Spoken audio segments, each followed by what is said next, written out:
Right. Namaste once again. So we are going to be recording this part of this session because I'm going to explain a little about the Sushumna, how it functions, and why it is important.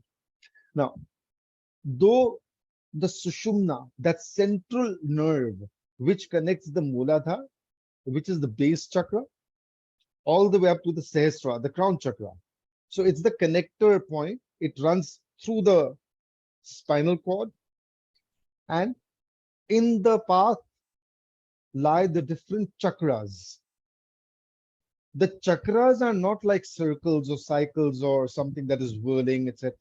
Though one may get that impression on occasion, but chakras are basically like meeting points of plexuses where nerves from different parts of the body meet. The seven major chakras, they are aligned along the spine, and they are each connected with a certain element. What are the five major elements in the physical world? The five major elements in the physical world are Prithvi, earth; Jal, water; Agni, fire; Vayu, air; and space, or Akash. Akash, throat, sound; Vayu, air, got to do with your lungs and your heart. And see, the organs connected with these are also here. Then your belly button area, or the Manipura, a little below the belly button. Fire. This is where the digestive organs are located, the gallbladder, the pancreas, the liver, and so on. So this is the fire spot. A little below that is the sacral chakra, or the Swadhisthana, which has to do with the water element. So our bladder, and in the case of women, for example, the water bag, and so on, are connected with that part of the chakra. And then the last one is the Mooladhara, which is the earth element. So the body's earth matter or earth element is left or released from that spot through the anal opening. So look at the beauty of these. Now, so these are the five major elements and the chakras and the organs connected with them. That's still here. Mhm. But then what's here? The Agya has to do with knowledge, insights. See, whatever is there in this universe is, there is a certain organization there. Mhm. So to organize things, there has to be a certain knowledge somewhere. This knowledge is part of the universe. And our Agya chakra, when our Agya chakra is activated, it can access that knowledge almost directly, intuitively, automatically, but it has to be activated. And then on top is the Sahasrara, or the uh, crown chakra. This has to do with the, see, this universe is basically one. Mhm. To the universe, we are not separate. Just Mhm. as to you, the different cells in your body and all the, and you got like estimated 50 trillion cells. You don't think of those 50 trillion cells as different from you. They are part of you. In your body, there are an estimated 50 trillion cells, and also an equal number of different bacteria and other living organisms. You don't think of them as being separate from you, do you? To you, they are the same as you. Similarly, we are the same to the universe. We are part of the universe. The earth doesn't think of us as being separate from the earth. Everything in our being, everything in our life comes from the earth. Everything that is in the earth, on the earth, part of the earth, comes from its own greater environment. If you want to think of the solar system or the Milky Way or the galaxy, every little thing in the earth comes from that. So the earth is a part of it. The earth is not considered as something separate or something different by the galaxy and so on. And then similarly, if you go higher, the universe, Everything that is in the universe, to the universe, it's all a part of it. It's not separate, just as your cells are not separate to you. So if I were to take out one cell from your body, and if I were to ask you, hey, who are you? If that cell says, I'm just a cell, technically he's right. But if for any reason that cell has a vision, if that cell is able to see deeper, clearer, and supposing that that cell says, hey, I am Alexandra, or it says, hey, I'm Pascal, is that cell wrong? No, it's not wrong. To you, all of it is a part of you. So whether that cell wants to be considered separate or same is up to the cell. Every once in a while, now see, every once in a while, a human being comes along who says, I'm God. See, the problem is if someone says I am God, it has zero meaning. It has zero value unless he experiences that oneness. The moment he experiences that oneness and he says, I am God, he is 100% right. The question is whether other people accept it, believe it, or have issues with it. That's up to the others because their own experience of whatever they have gone through in life. Anyway, so now back to the 7 chakras. The Sushumna runs through all of these chakras. Now think of your Sushumna as your main energy supply to the chakras. The energy that is supplied to the chakras happens via the Sushumna.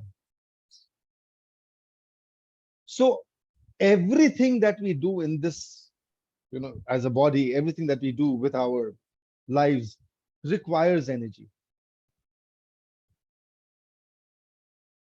But the functioning of the body requires a certain level of energy which is available from the food, the environment, etc. So when the energy is there in the Mooladhara chakra, it activates the body part of our being.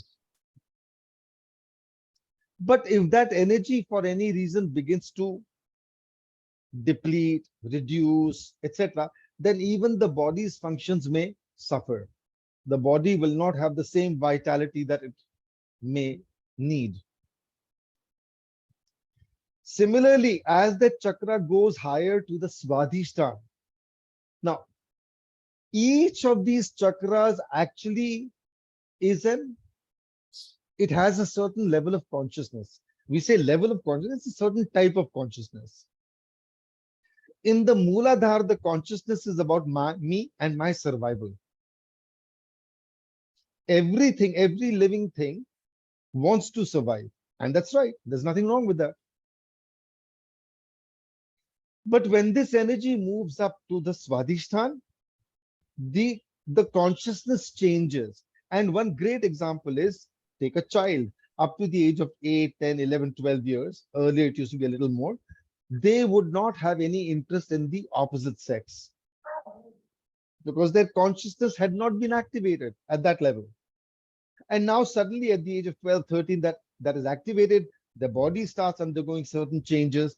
And then you find that when that consciousness is activated, they become very interested in the opposite sex.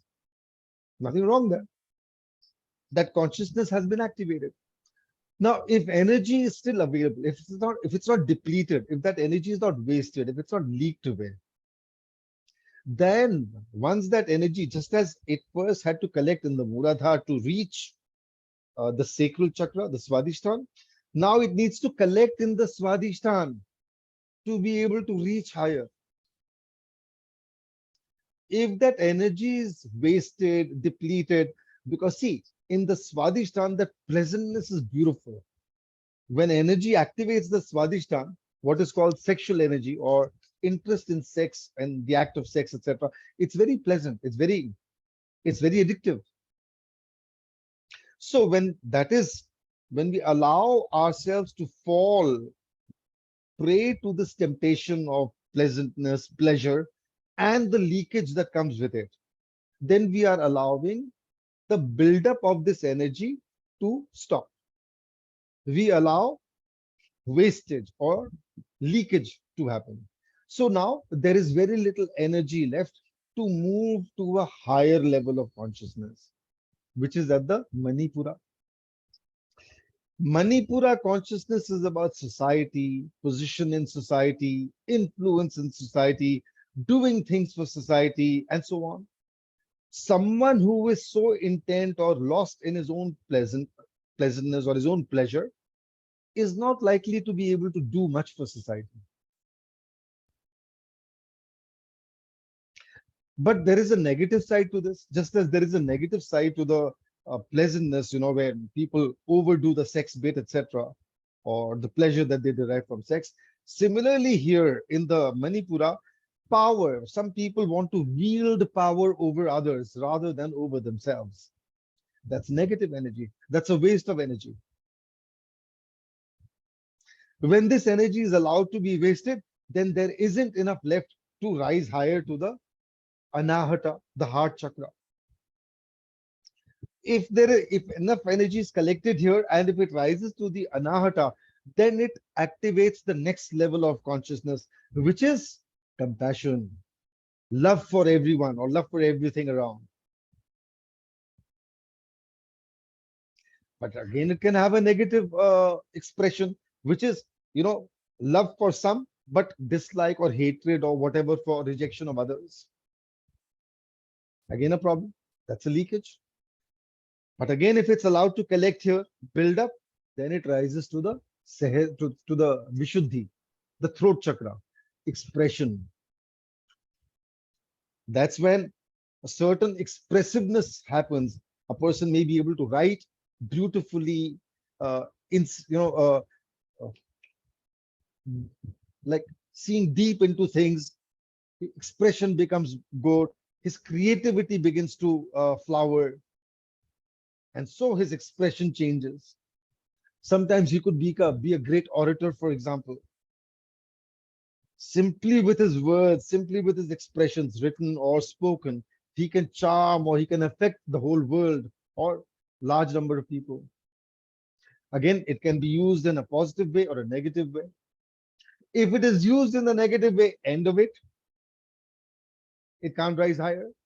But if it's allowed to collect, if it's used in the right way, now this energy begins to touch the agya. Insight, knowledge, instinctively we know things. It's as if the knowledge of the universe is poured into us. And there have been examples or instances of, for example, great scientists or great musicians who would actually dream their scores or answers to their questions. And I think if I won't be wrong if I mention the name of Einstein as being one of them. He would dream some of his, some of the answers to whatever, or they would just kind of pour into him. And I think, if I'm not wrong, either Beethoven or Bach was known to have, he would dream of the scores in sleep and then he would write it and so on. So there are instances of, things like this happening. But this energy needs to reach you. And then, of course, you've got the Sahasrara, the oneness, where you begin to identify yourself as one with everything. Now, the role of the ego becomes progressively limited. Anywhere where there is a question of me, there is a role of ego. Ego is a separator to some extent. It can separate largely, hugely, or it can just, okay, there is a separation, but it's not something that kind of affects a person hugely. So as this consciousness rises, the role of the ego reduces, and as it comes here, the role of the ego is practically gone, or the ego merges into the super consciousness, oneness. What happens wherever your energy is, wherever your consciousness is, That is how you will interpret the world, or that is how you will respond or interact with the world. That's all there is to it. Now, in our system, in the SWA-TANTRA Kriya, all we have done is we have found a hack into the system. And we are many of the spiritual traditions, or many of the spiritual things that people do, are actually along these lines. But in the SWA-TANTRA Kriya, we have a very, very fast hack. We use the power of the breath first to cleanse the nadis. We just cleanse the nadis, because that is how the energy needs to move up. If there is any amount of disturbance, if the nadis are in any way disturbed, that effect will show in my Sushumna. So I have to continuously keep cleansing my Sushumna. Each time I do my breath work that channels my breath up the Sushumna, up the Sushumna, up the Sushumna, I'm clearing that path. It's almost as if I'm using my breath like a dredger. Sorry. So it's like my breath is a dredging machine. It's dredging this channel called the Sushumna, clearing it out. So the more I'm able to do this, the more I'm able to keep the system cleansed. And it's not enough to do it one day. It's a regular thing. This is one part. Then the next part is, how do I conserve the energy and how do I move it up? Which is where the different, for example, the channels that we speak of, the Brahma, Vishnu, Mahesh channels, the 3 channels that hardly anybody seems to talk of, etc. But we do, and we've used. That is how we do it. So I'll stop the recording for now, and we'll continue with our session. Unless you have a question or anything. No, because you've done this with us before, so this is all very clear for me. I mean, you too, yeah, and yeah, we understood. I understand that from previous. Excellent.